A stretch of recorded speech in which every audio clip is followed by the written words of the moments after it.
കൊല്ലം ആയൂരിൽ textiles ഷോപ്പിന്റെ ഉടമയും office ജീവനക്കാരെയും തൂങ്ങിമരിച്ച സംഭവത്തിൽ കൂടുതൽ അന്വേഷണം. ആയൂരിൽ പ്രവർത്തിച്ചിരുന്ന ലാവിഷ് എന്ന ടെക്സ്റ്റൈൽസ് സ്ഥാപനത്തിന്റെ ഉടമയാണ് കോഴിക്കോട് സ്വദേശിയായ അലി. ഇയാൾക്കൊപ്പമാണ് പള്ളിക്കൽ സ്വദേശിയായ ദിവ്യമോളെയും തൂങ്ങിമരിച്ച നിലയിൽ കണ്ടെത്തിയത്. സ്ഥാപനത്തിൽ തന്നെയാണ് ഇരുവരും തൂങ്ങിമരിച്ചത്. 1 വർഷമായി ഇവിടെ തുണിക്കട നടത്തിവരികയാണ് അലി. പ്രദേശത്തെ മറ്റ് വ്യാപാരികളുമായി ഇദ്ദേഹത്തിന് വലിയ ബന്ധം ഉണ്ടായിരുന്നില്ല. ഉദ്ഘാടന വേളയിലാണ് വ്യാപാരി വ്യവസായി ഏകോപന സമിതി നേതാക്കളുമായി ബന്ധപ്പെട്ടത്. ഇത് പ്രകാരം ഉദ്ഘാടനത്തിന് നേതാക്കൾ പങ്കെടുത്തിരുന്നു. ആയൂരിൽ ജനത്തിരക്കുള്ള സ്ഥലത്തായിരുന്നില്ല സ്ഥാപനത്തിന്റെ പ്രവർത്തനം. അതുകൊണ്ട് തന്നെ അധികമാർക്കും തന്നെ ഈ ഒരു സ്ഥാപനത്തെക്കുറിച്ച് വ്യക്തതകൾ ഒന്നും തന്നെയില്ല. കടയിലെ മാനേജറാണ് ദിവ്യമോൾ. അലിയുമായി ഇവർ അടുത്ത സൗഹൃദത്തിലായിരുന്നു എന്ന് മറ്റുള്ള ജീവനക്കാർ പോലീസിൽ നൽകിയിരിക്കുന്ന മൊഴിയുണ്ട്. സ്ഥാപനത്തിലെ മറ്റു ജീവനക്കാരെക്കാൾ സ്വാതന്ത്ര്യവും ഉത്തരവാദിത്വവും ദിവ്യമോളെ അലി ഏൽപ്പിച്ചിരുന്നു. ഇന്നലെ ദിവ്യമോൾ വീട്ടിൽ ചെന്നിരുന്നില്ല.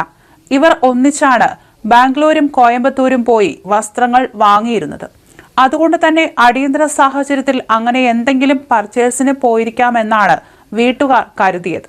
എന്നാൽ ഫോണിലും വിളിച്ചിട്ട് കിട്ടാതെ പിന്നീട് വീട്ടുകാർ തെരച്ചിൽ തുടങ്ങി.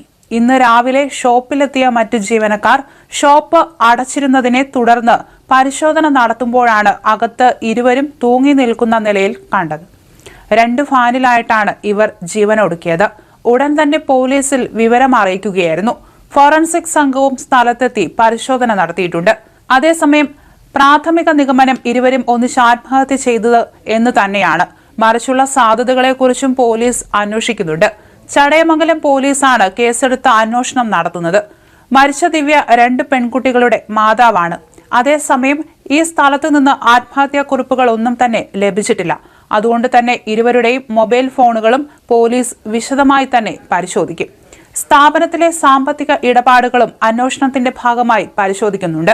സ്ഥാപനത്തിന്റെ എല്ലാ കാര്യങ്ങളും ദിവ്യമോളെ തന്നെയായിരുന്നു അലി ഏൽപ്പിച്ചിരുന്നത്. അതുകൊണ്ട് തന്നെ സാമ്പത്തിക പ്രശ്നങ്ങൾ എന്തെങ്കിലും ആണോ എന്ന കാര്യത്തിലും പോലീസിന് സംശയമുണ്ട്.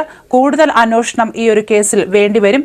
2 പേരുടെ മരണം ആയൂരിലെ വ്യവസായികളെയും ജീവനക്കാരെയും ഒരുപോലെ ഞെട്ടിച്ചിട്ടുണ്ട്. അതേസമയം ഈ ഒരു സ്ഥാപനത്തെക്കുറിച്ചും ഇവരെക്കുറിച്ചും അധികമാർക്കും അറിയില്ല എന്നതാണ് പ്രധാന കാരണം. ആൾത്തിരക്കൊക്കെ കുറഞ്ഞ ഒരു ഭാഗത്തായിരുന്നു ഈ സ്ഥാപനം സ്ഥിതി ചെയ്തിരുന്നത്. സംഭവത്തിൽ കൂടുതലും അന്വേഷണം നടത്തേണ്ടി വരുമെന്ന് പോലീസ് പറഞ്ഞിട്ടുണ്ട്. ഇരുവരുടെയും മൊബൈൽ ഫോണുകളൊക്കെ ഇപ്പോൾ പരിശോധിച്ചുകൊണ്ടിരിക്കുകയാണ്.